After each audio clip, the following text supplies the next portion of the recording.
You bring the provisions back aboard? Yeah. And what's next? After, and I'm sitting here eating a piece of fruit as I walk in.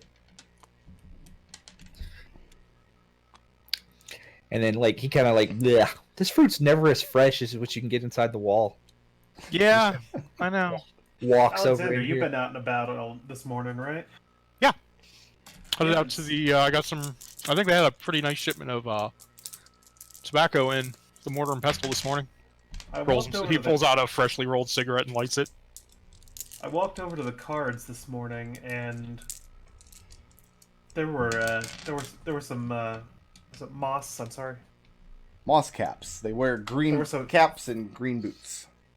there was these moss caps out there. I hadn't seen them before. Like, they're not part of the usual contingent that patrols the town. Much Yeah, less I anyone saw that a would bunch I sit didn't outside. recognize too. Yeah, let alone a bunch of people that would just be sitting outside the cards. Seeker comes out of his room conveniently after the groceries have been taken in and says, "Yeah, King's dead." And But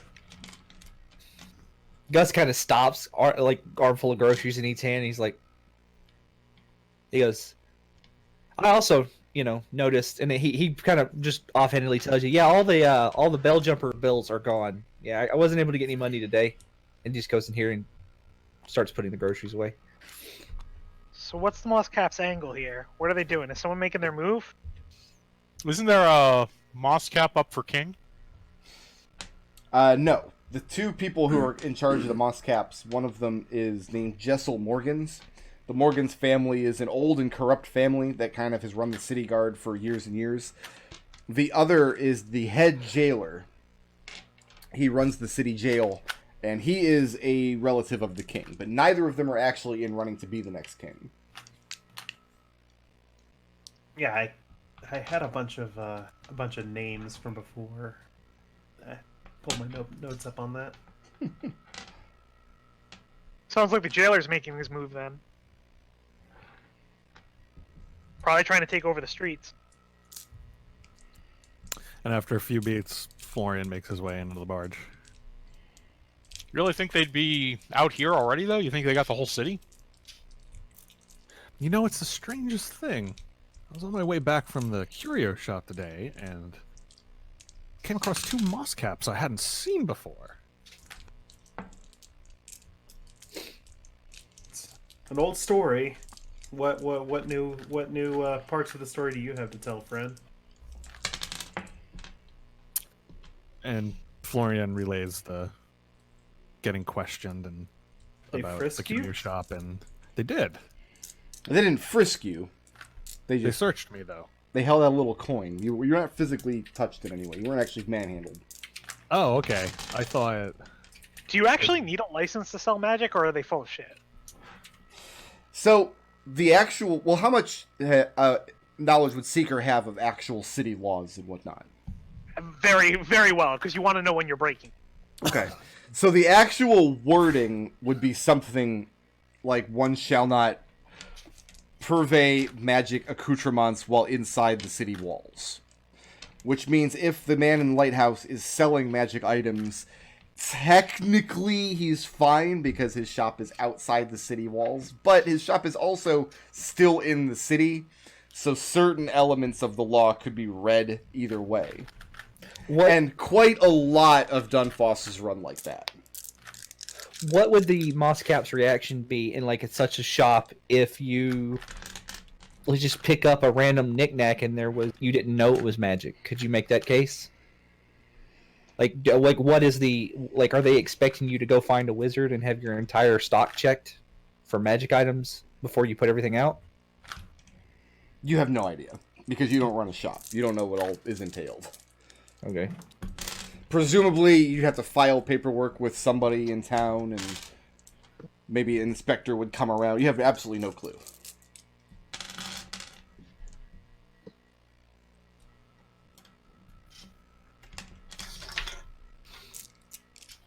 So what's next?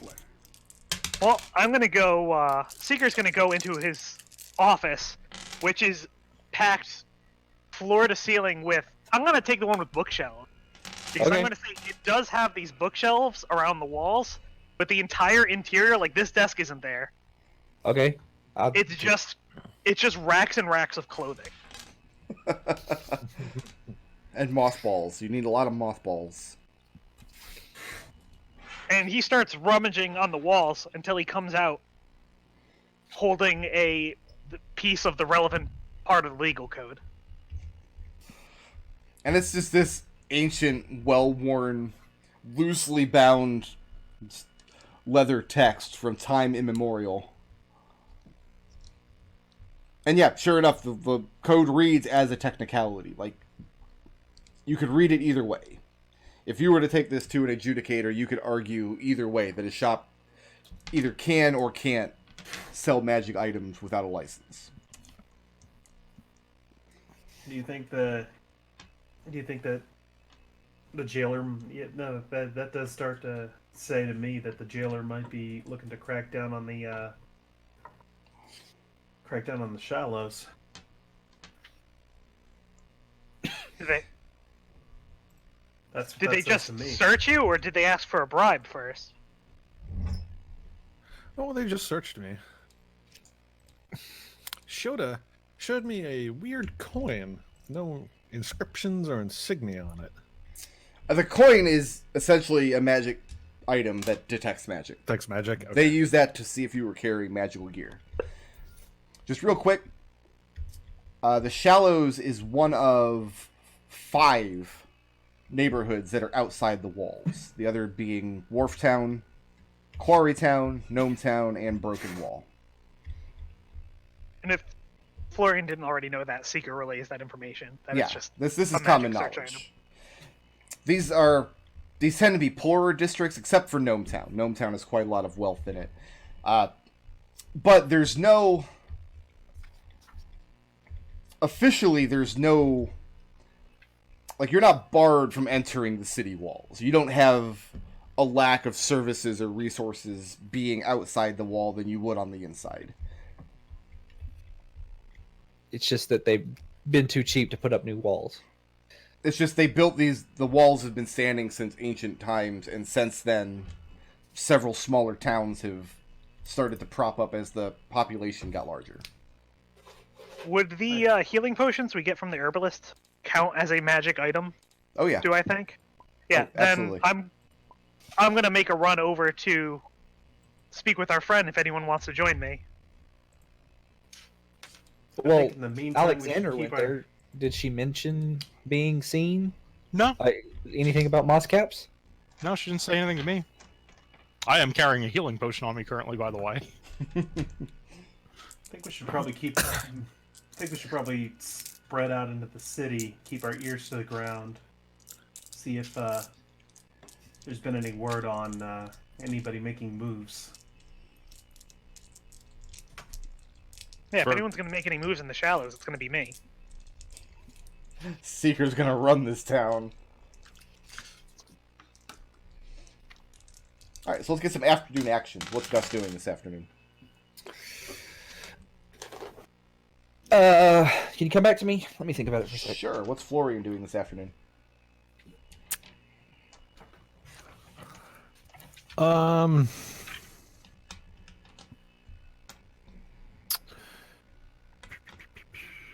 he Bertha, get do me a work favor? from? Go ahead. Would he get work from the Signers Guild, or is that a thing where he has to go to the guild and like be told like this is what you're doing today? Yeah, you would show up at the guild and they give you an appointment.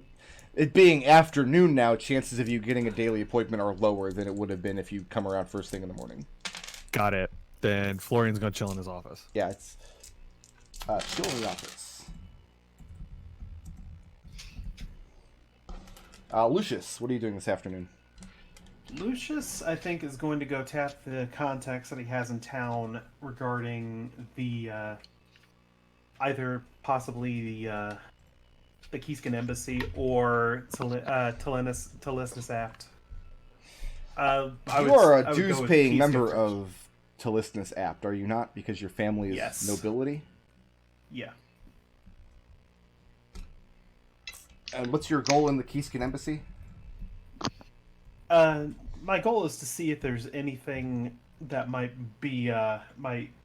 account for this changing of the guard, as it were. Okay. Here's a question. Where is this embassy located? Because I don't know. I'm asking you. I would say that it would be near to the harbors. I would say East Harbor. Yeah, East Harbor. So it's also it's also near to the palace in that place as well. This is officially the first thing that's in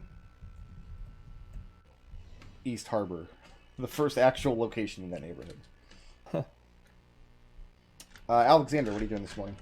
Or this afternoon? So, Alex has had a few dealings with some somewhat corrupt and susceptible to bribe moss caps in the past. Yes. Though he doesn't know any of their office hours or anything. He mostly just knows them as being on patrols in the shallows. So he's going to wander the shallows looking for one of them, and if he can't find anyone there, he'll go into the 2 neighboring districts. Okay.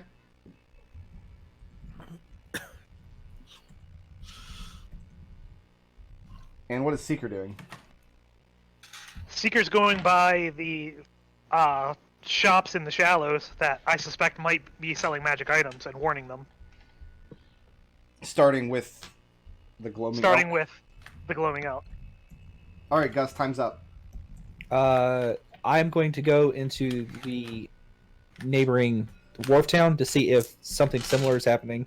To also look for bills, Okay. because that's just like that was the thing that Gus had decided he was going to do today, and by God, he's going to at least give it everything he can. Gus, make a perception check. Okie dokie. Whenever I type just little lists like this, I just use like the first 4 letters of your guys' character names. So Lucius is going to be Lucy at some point in this campaign, I guarantee it. It's fair. That would be a. You said perception check. That's a 1 Okay. total. A 1. Yeah, I got a -2 on my perception. And I rolled a 3. That equals 1. What's your character's name, Treble? Gustavus. Gustavus. Everybody but Nodal picked an actual respectable character name this campaign. I'm proud of all of you except Nodal. I picked the only respectable character name. Gus, you can't be sure. You're less knowledgeable about the moss caps and things in Wharf Town than you are in the shallows. Do you ask around, or are you just trying to find? Or are you just trying to be on the lookout? I was on the lookout for. I'm trying to go there and see if they have pulled the bills like they did here. They have. And I guess I'll ask around and be like, because the bills are going to have to be put up by somebody, and just kind of see if like the person that goes over here and be like, well, you know, what did the moss caps like? Why did they pulled this? Do you know? Nobody knows why. But when you begin asking around, people do confirm for you, and they seem a little disgruntled, maybe a little on edge. They do confirm that Wharf Town 2 has a more or less new regiment of moss caps. They're not faces that people recognize. Florian, you're just chilling in your office for the afternoon. Doing anything more specific than that?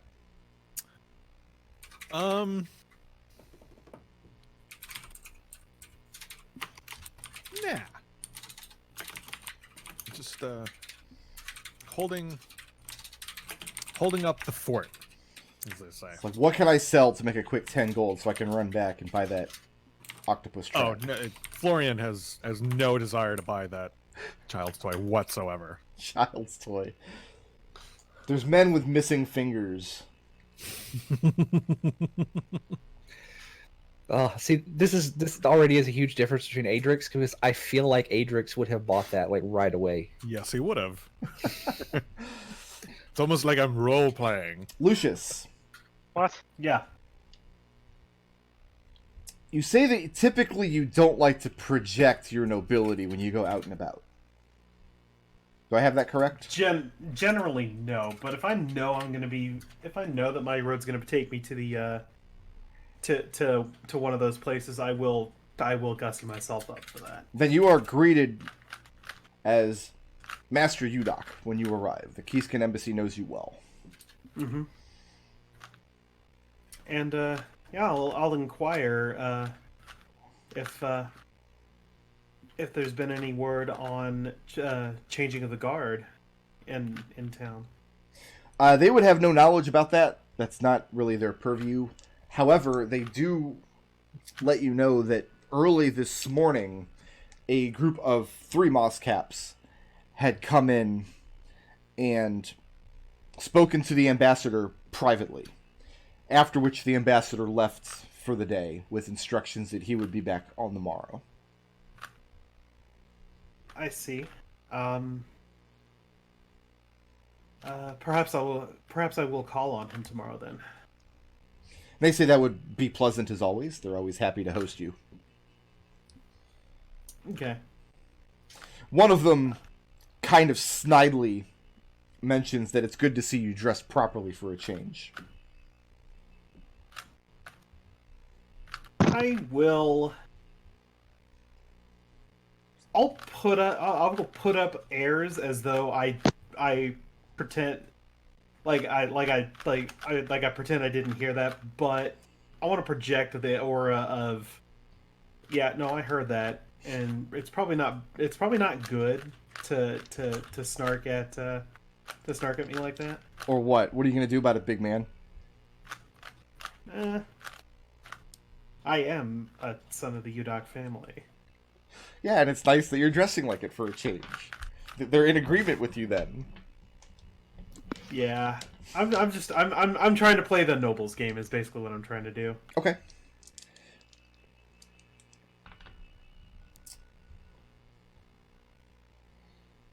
Alexander, make a perception check. Oh, goody. Is this a good roll for anybody? Is anybody capable of rolling a perception check? No, probably not. You guys are awesome detectives. Nothing gets by you. Nobody made a cleric, huh? That's a 13. 13. As you make your way up into the streets of Wharftown, you do finally find a pair of on-duty Mosscaps. One of them you recognize. One of them you used to deal with an evening patrol in the Shallows. And you've slipped him a silver here, a copper there, for various favors that you've needed over the years. The other man you don't recognize. And they're on duty. They're patrolling. But this is not your friendly face's typical route, and it's not his typical time of day either. And this is not his typical partner. Okay. Well, in that case, I am not going to try and outwardly brag him, given my 6 charisma. In front of a guy who I don't necessarily know if I trust. I'll keep going until I see if I can find anyone alone or in a group that I know that I can entirely trust. You're not going to find a Mosscap alone that's on duty. They patrol in pairs at least, unless there's a reason for there to be more of them. Okay, yeah, then I'll keep going to see if I can find a pair that I think I can trust both of them. Okay, and you spend the rest of the afternoon looking around in Wharftown, and as far as Quarrytown. And there aren't more guards on the streets than usual.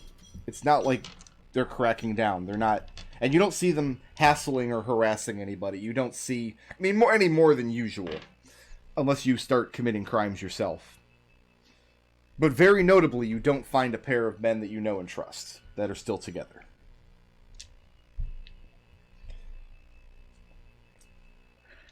And Seeker, heading into the herbalist shop.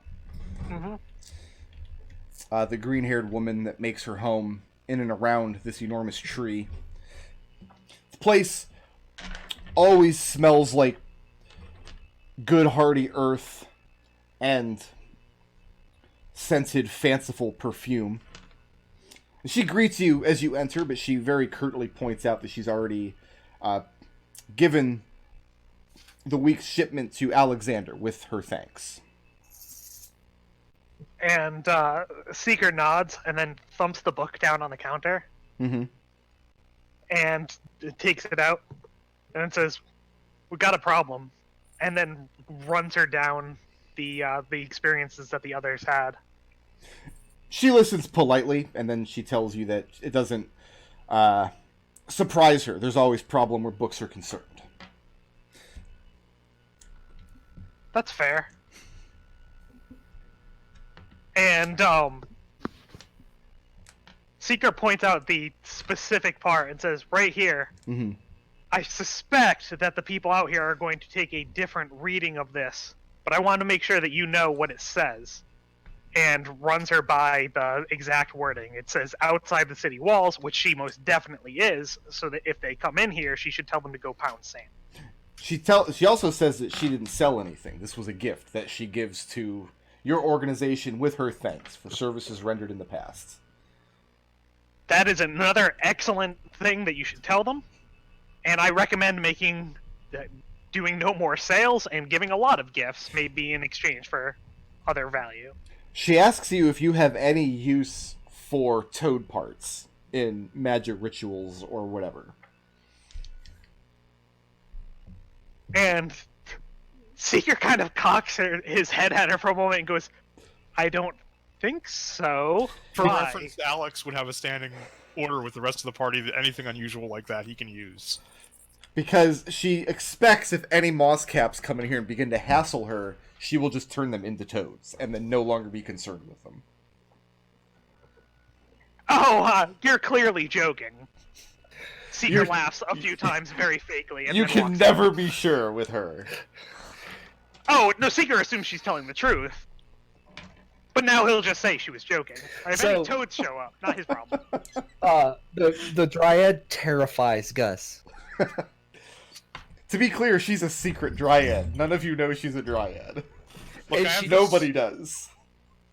I have this design for a walking construct, but I really need to study the leg tendons of some toads. I have formed in my mind. That's absolutely horrible, and I will make lots of promises to help you out with that I will not follow through them.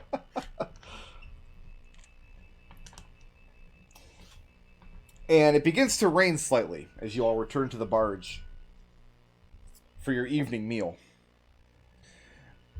At this time of the day, Kevin has returned, and he's done all of his daily tasks.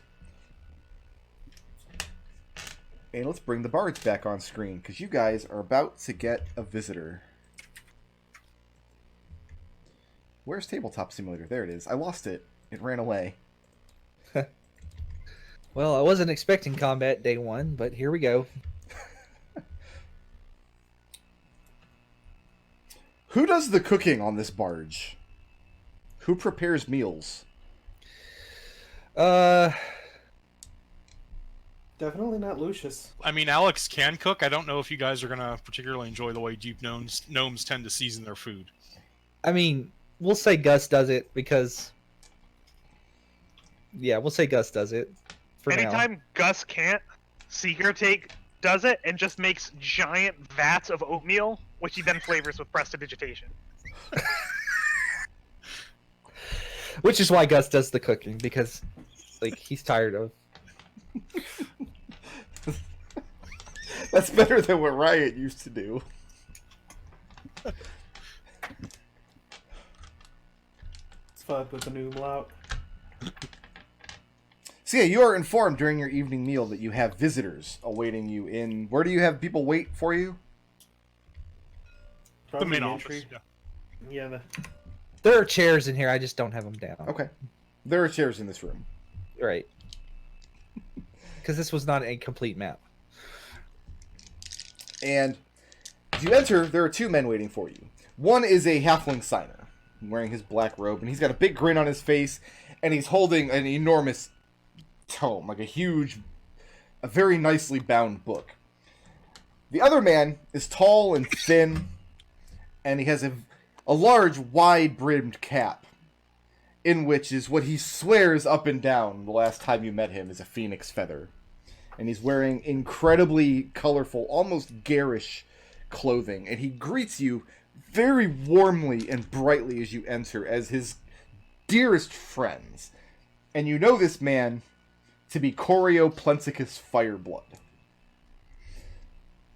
Corio recently bought all of your debt in the city of Dunfoss. He owns all of it now. and there was some brief discussion about what he wanted done in return for this that had something to do with establishing his lineage to the now lost House Fireblood, a noble house in Dunfoss that has not been, there hasn't been a member for probably close to 100 years or so. But Corio, just a quick recap, how much was the debt? 30,000 gold pieces. Corio claims to be the last son of the house, but he has no way to prove it, even though he styles himself as a Fireblood, and he wears their colors, and he proudly proclaims himself. Leaned against the wall behind this halfling, and almost as tall as him, is a large, rectangular, brown paper parcel. And Corio greets you all, and he says, he offers you his sincerest and deepest apologies for interrupting your dinner. He tried to be here earlier, but, well, it was raining. You understand. Understandable. Gus waves a chicken leg at him and says, it's alright, and takes another bite. Corio clasps his hand together. Shall we what? Shall we take this into an office to discuss business? Corio says that's exactly why he has come, to finalize the business as discussed previously, and he is delighted to do so. And he follows your lead to wherever you take him on this weird party barge. Since it seems like Alexander is basically the boss of this place, Lucius leads him into Alexander's office. Alexander pulls up a chair behind his desk, lights a cigarette dramatically. Now remember, Alexander is 3 feet tall. Puts his feet up on the desk. So Corio claps his hands together, and his halfling takes up this brown paper parcel in 2 hands, already carrying this book, and he half waddles, half stumbles into the room behind you, carrying all of this cargo. Corio takes his seat at the desk across from Alexander, and he claps his hands again, and the halfling signer comes up behind him and produces a rolled parchment, which Corio takes with a flourish and then hands over to Alexander. And you see it's a rolled parchment that's been sealed in wax with the sigil of House Fireblood, which is whatever Nodal says it is. Should we break the symbol and take a look at this? And he says, please do. It's all in order. Alex slices the thing open with a knife from his desk and then rolls it out across it. And it's a contract that he's signed, and essentially the 6th day and 18th day of each month, you are to pay Corio Fireblood 500 gold or significant progress on the family and heritage case as affirmed by a third party. At which he turns to his halfling companion and says, may I introduce you, Fegan Third Party. And Fegan tips his hat. Gus chokes on Third his chicken party. leg when he hears 500 gold. Corio says he had to travel far and wide out into the wilderness. He braved the elements and fierce monsters in order to find a halfling town with a third party. But he found one, by God, and now the contract is done. What were the dates on those? The 6th day and 18th day of each month. Today's the 12th.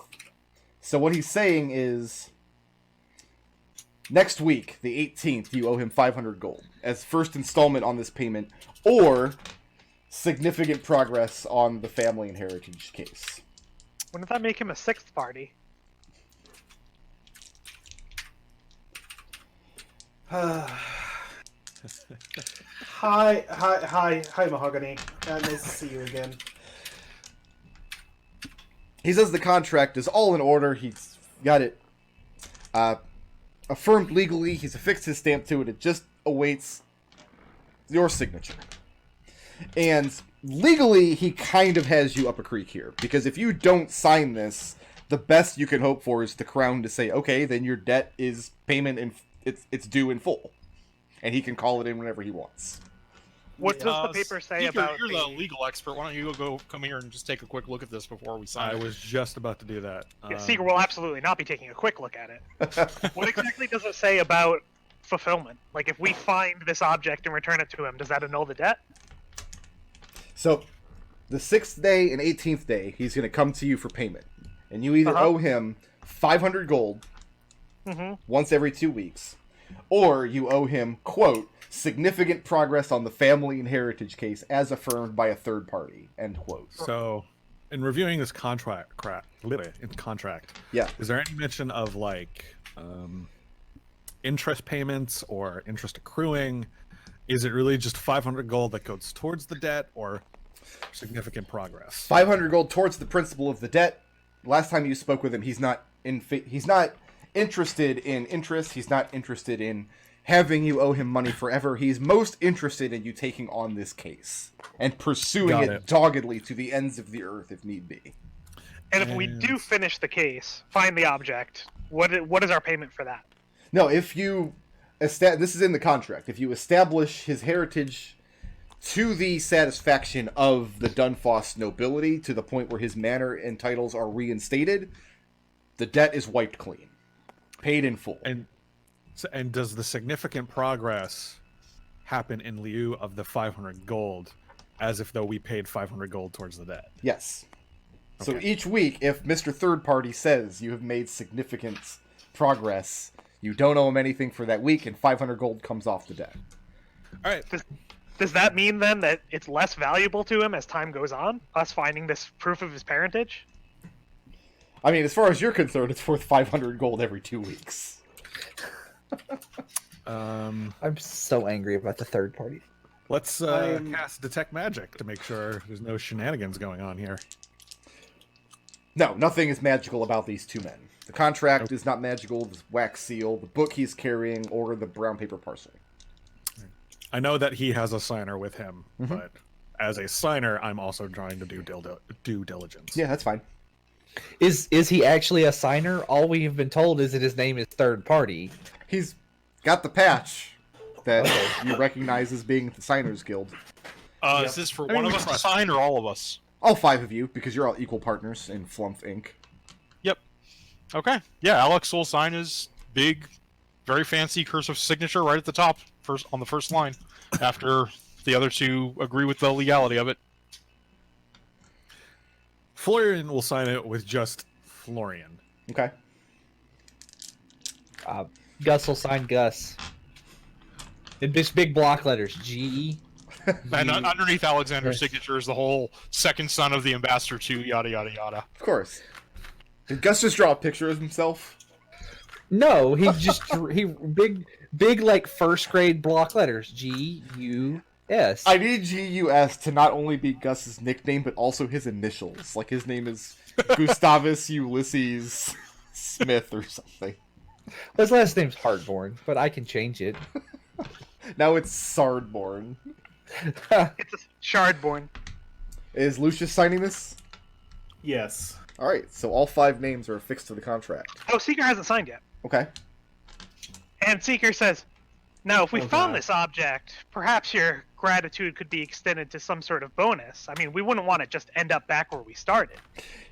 He says that if you establish his heritage to the degree that he requires, you will have, in addition to your debt wiped clean, the undying gratitude of House Fireblood to the last of its sons, to the last of its days. And Seeker turns the paper around and gives him the pen to write that down. And he does. And he makes a big flourish of grabbing a candle off of the table and dripping the wax and taking out his bright, shiny new signet ring and affixing the seal to that, even though there's no reason for any of this to happen. Oh, I mean, Seeker doesn't care. This just makes it more harder for him to go back on it. Seeker doesn't care if he's a Fireblood. And Seeker signs the paper. For the record, Brick Road, the UDOC signet ring goes absolutely nowhere near any of this. Do you even have one? I do. So So this object that we're looking for that will magically prove that you have, So he's not sure Actu- why you guys are so confident it's an object at all. He doesn't know what you're looking for or how you're going to do this. That's your job. You're the detectives. Oh, so I was about to say he doesn't know what he wants us to find something. No, he rolled in one day with just this grand reveal that he's bought all of your debts, and he wants to turn that into hiring you to do this impossible task. Okay. So What exactly did the paper say about like what we had to give him? It said proof of his inheritance, right? So it says specifically significant progress on the family and heritage case as affirmed by a third party. The family and heritage case. So if we can convince everyone he's a Fireblood, we don't need to find anything at all. The people you have to convince are the Court of Lords in Dunfoss to Right. reinstate So that's his ancestral home. As far as Seeker's concerned, that's their actual case. Okay. And he is delighted after Seeker affixes his name. And he claps his hands together and says, "And now, my friends, I have brought you a gift. As a symbol of our undying friendship and lucrative for both parties, of course, business relationship. Mr. Third Party, if you please." Mr. Third Party starts hobbling back out into your common area. I love gifts. What do you This will be guys fun. have hanging on this wall back here? I don't know. We could say it's a mirror. Okay. Well, when you come out, Actually, Fegan Third Party has removed the mirror from the wall and set it aside, and he tears open this brown paper parcel, and inside is a beautiful oil painting on canvas in an incredibly handsome lacquered frame of Corio Plenticus Fireblood. One of you is from Blue Worm, is that correct? Originally? Yes. Florian is. Florian, standing in Blue Worm, near to the city center where the original inn and tavern was built up, is a statue of the founders of Blue Worm, great heroes of years past, one of which was Elda Fireblood. So you recognize the pose immediately that Corio is striking in this... as emulating. as emulating Eldav. And looking at it, you see features painted into the oil that are not Corio's features, whereas Eldav had golden scales down the side of his face and neck, and he had this beautiful blonde locks that Corio does not have, but he has painted himself as having. And Third Party hangs this huge gaudy picture right in the middle of your office. I see you fancy yourself after the hero Eldov. He says, regrettably, because Eldav had no progeny, he cannot claim direct descendant. He would be, I believe, my great-great-uncle. How many siblings did Eldov have? You must respect just him. one, as far as I know. Yeah, I just want a sister. But you Seeker looks obviously, at the portrait. Oh, sorry. Go ahead. you obviously respect him very much, though. He says he respects all of the heroes of ages past. Seeker looks over at the portrait and then goes over and slaps the wall underneath it, and just the big letters appear: "Our patron" in gold text. Corio is delighted by this, and he says that it's his honor to be considered a part of this wonderful foundation. Alas, he is a busy man and he must away. He bids you adieu, and he gives you a deep bow, and he flourishes his hat off of his head. And then he and his halfling depart. And what's his full name again? Corio Corio? Plenticus Fireblood is how he styles Corio himself. Plenticus Fireblood. And that is Florian making note of the name. Okay? So did he has he given us anything to start on? No. Like, is it just He's giving you a he's giving us painting. Fs? Okay. Alex So what is have gonna we walk been able over to to find out about this guy? walk over to the Yeah. lettering, look at it. All right, so do you want me to get Kevin in here to go over this with some paint for when the prestidigitation goes down, or was that just showing Yeah, I off? think that's no. Super. Yeah, well, I think a little column A, a little column B. Hey, Kevin, That Kevin answers the comes into the Yeah. room. and then Lucius will gesture. Can you stencil that and paint it once the spell wears off? He and Linda are examining the portrait. You can tell that Linda disapproves. Gus disapproves too. Like, are we really going to leave that on the wall? Unfortunately, we don't have much in the way of choice. He basically owns this. He owns this whole barge. I mean, it's gaudy, but Kevin blurts out, "Who? This fancy nonce." Oh, it's Yes. not so bad. Gus No, just it's not so points at bad. Kevin. That Gus fancy points at nonce Kevin and idiot. goes, "Yeah." Also, please, Kevin, that's our fancy knots. He said, "Yes, that's what you want him to paint." The fancy nods. No. Kevin's a young orphan No. boy. He can't read. He doesn't know it says "our patron." For all he knows, it says "our fancy nonce." Florian will make the point that he should add its name too. His full name. Oh, the full name is affixed to a small gold plaque at the bottom of the Oh, portrait. Don't worry about excellent. that. That's Excellent. already taken Excellent. care of. So what have we been able to find out about this guy? So far, nothing. You So know we've got he's independently about a week. wealthy. and right now our finances are sitting at roughly 180 or 140 gold pieces. So we can't. Just so couldn't- we know, we're all on the So same we- page here. So we probably couldn't afford to finance a fact-finding trip out to Blue Worm just to chase down what happened to House Fireblood after the hero Eldov. No, it would take 2 weeks just to travel there under the best conditions. Why in God's So- name do we care what happened to House Fireblood? Because that is what is keeping this business afloat right now. No, what is keeping this business afloat right now is the idea that we know what happened to House Fireblood. I see that has very little connection to the idea that we actually find out what happened. Nobody cares what actually happened. We just Well, have to clearly, prove Corio that our does. Ponce is. I care. And Seeker at that raised a hand like, yeah, my bad.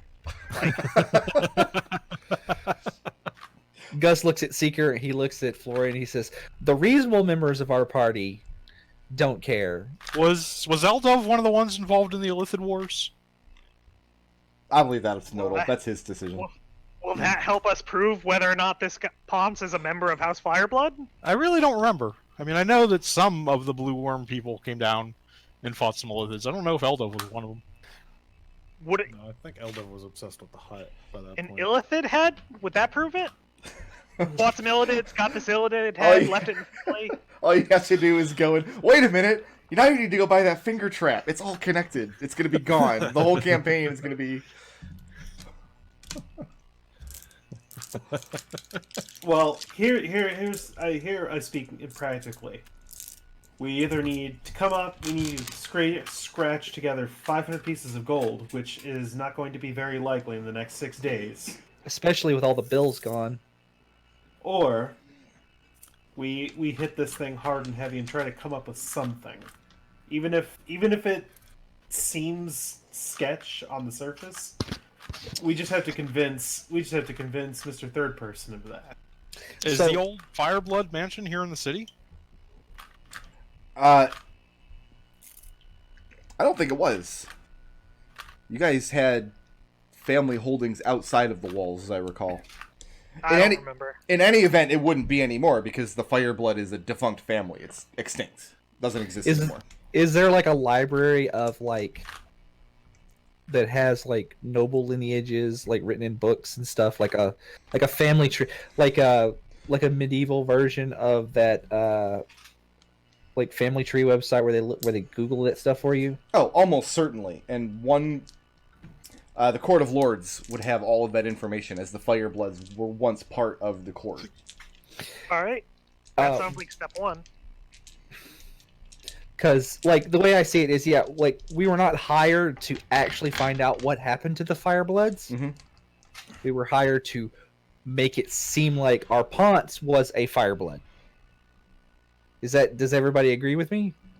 That sounds right to me. I know Seeker agrees with me. I mean, what? It's 30 months otherwise, so either way. Has Fireblood given his address to us? Because we're probably going to need to interview him and figure out what he You knows. know where he is staying. Yeah. Bear with me just 1 second. I can pull that up for you. Since we know nothing about him, we have to suss out the information that he knows, and then from there, either verify that information or work with it directly. He's staying at a place called the Chestnut Pie Inn, which is a large tap room and boarding house over in West Harbor. All right. So far, I have look into the Fireblood lineage, look into Sir Ponce and whether or not we can just roll him, and look into laws governing seat on the Council of Lords. How's this person actually going to get the seat once we find out his lineage? Anything else? Was him actually getting a seat? Was that like? That's stipulated in the contract. Okay. His end goal is for him to be recognized by the Court of Lords as the ancestral inheritor of the Fireblood estate, which would automatically appoint him on the Court of Lords. What normally is used to signify that in a noble family? Like, is it like a scepter usually? Do they? No, it's just unbroken lineage. Everybody knows who your children are and who your children's children are, and they recognize you as such. Okay, so I was about to say, so like, they don't get like a fancy hat. He's already wearing a fancy hat. I do agree with you, Gus, that something similar has to have happened before, and we should go look into how that went down. Right. All right, I wanna take a look at the records and see where the Fireblood estate used to be, and see if we can't do any second story work there, taking a look at maybe some old archives or anything that's been ignored or missed over the years. Okay. All right, I'm gonna file you under look into Fireblood lineage. I do know my family had a lot of dealings with, not specifically House Fireblood, but Eldov and his compatriots.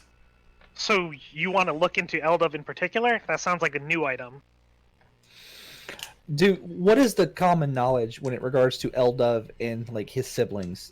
Would that be common knowledge that he had a sister? Common knowledge, probably. I'm going to say common knowledge would be nothing for you guys, because Eldov is a more or less mythical figure. If he existed at all, he was around 100 years ago when some great heroes fought like outer planetary monsters and established a brand new kingdom. And let's be honest, most of what you've heard about these people sounds incredibly embellished by time. What you don't understand is they were D&D characters, so it all actually happened. I will handle looking into Sir Ponce himself. I've got some people that I can ask. Okay.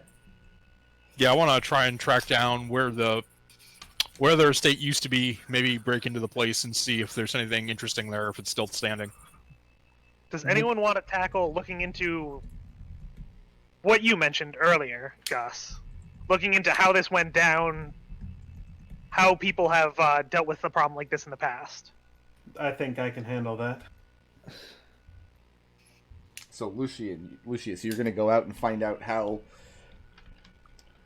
defunct houses have been reinstated in the past? Yeah.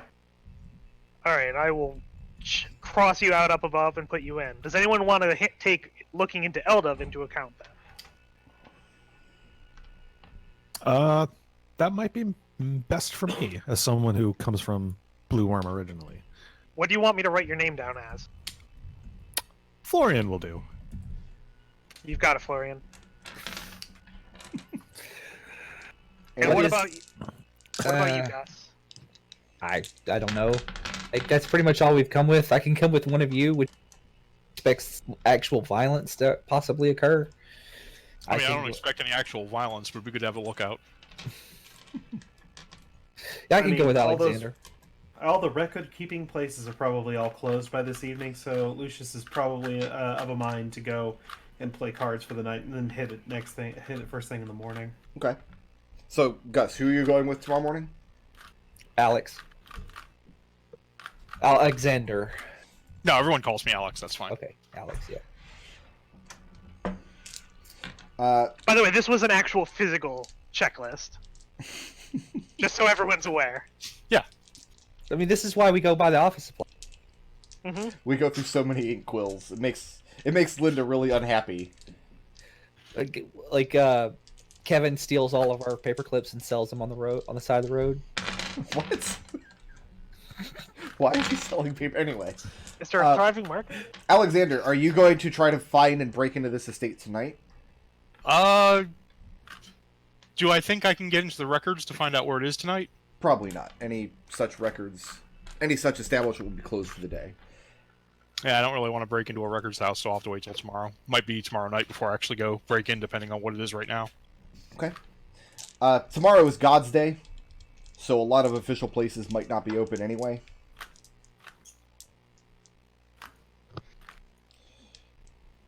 But is anybody else doing anything this evening? Lucius is going to go play cards, yes? Lucius is going down to the cards to maybe, and also maybe find out what happened to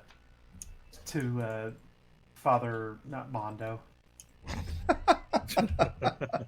That's from 2 campaigns ago. My goodness. I know, right? How far back are you reaching? Well, I mean, Oh my god, there's text over my text. Text on text on text. Okay. I'm going to be Yeah. using my evening putting the finishing touches on a thing that I've been making with my forging kit, Okay. which is a copy of the UDOC signet ring. Okay. No, Oswald is in bad spirits. Because technically, his tap house and gambling den is registered as a temple to the god of chance, which is how they get away with skirting gambling laws and things. Mm-hmm. Games of chance being very frowned upon by the current regime, who is a lawful dwarf. But he's suspecting that because usually he gives the moss caps a little something something. He gives them a little taste and they look the other way. They don't look too hard. He suspects that for some reason the moss caps are starting to see that his establishment is BS. So when you approach and you're playing cards for the evening, he's actually behind, near to his taps, studying a tome, trying to learn the actual precepts of Noribo, just in case anybody comes around and asks. He has to actually be able to say some priestly things. Gotcha. I love this guy. I put him in my notes as quote father in big air quotes Father Oswald. So other than him being in bad spirits, the evening goes more or less as normal. Is anybody else doing anything this evening? I may as well head out to the records house and see if there's anyone. See if it is open, and if not, if there's anyone bribable to get inside. Make an investigation check.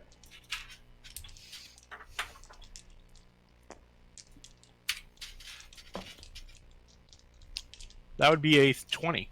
20. If you're willing to part with 5 silver, you'll be able to get inside for, they can promise 15 or 20 minutes undisturbed. Sure, let's do it. And Gus would be going with him because he told him he would. Fair enough. The Fireblood estate. They weren't a wealthy family. They were nobles, but they didn't have a great amount of physical wealth. Their house was essentially in service to the crown for many years. Their actual estate in town, you find records of where it stood, but they sold the estate before the house was defunct. This would have been before Eldov's time. By Eldov's time, he served at the pleasure of the first, not the first King Humberth, but the previous King Humberth, Juliana's, I don't know, grand uncle or some such. And the family, the small family as though it was, at the time it was just him and his sister, resided in and on the palace grounds. Is there any record of the... Is there any record of anything after that from the Fireblood family? Make a history check at advantage.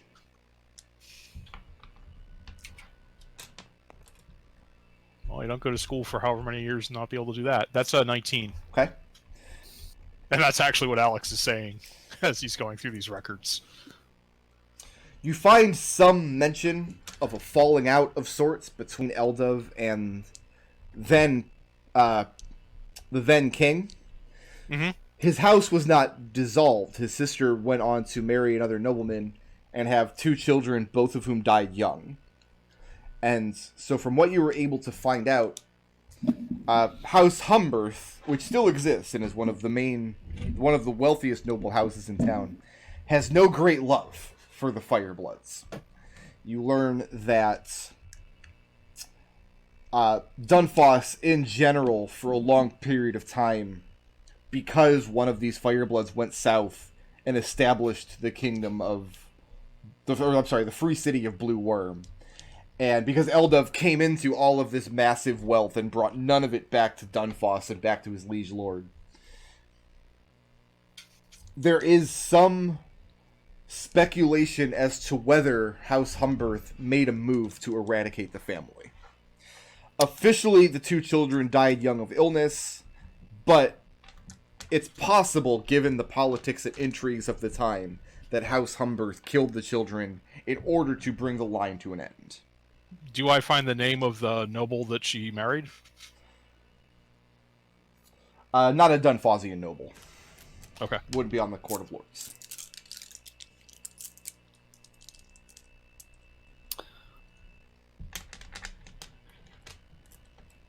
So if you want to break into the place where the Firebloods lived, you'd be breaking into the palace.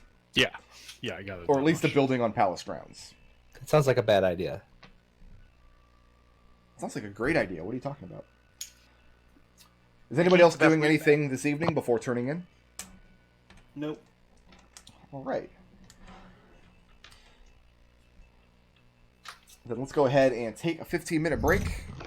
Everybody go ahead and get your coffee, get your bagel. Put Elizagirth on screen here. We'll reconvene at 4:15, and we will start looking into all of this other nonsense.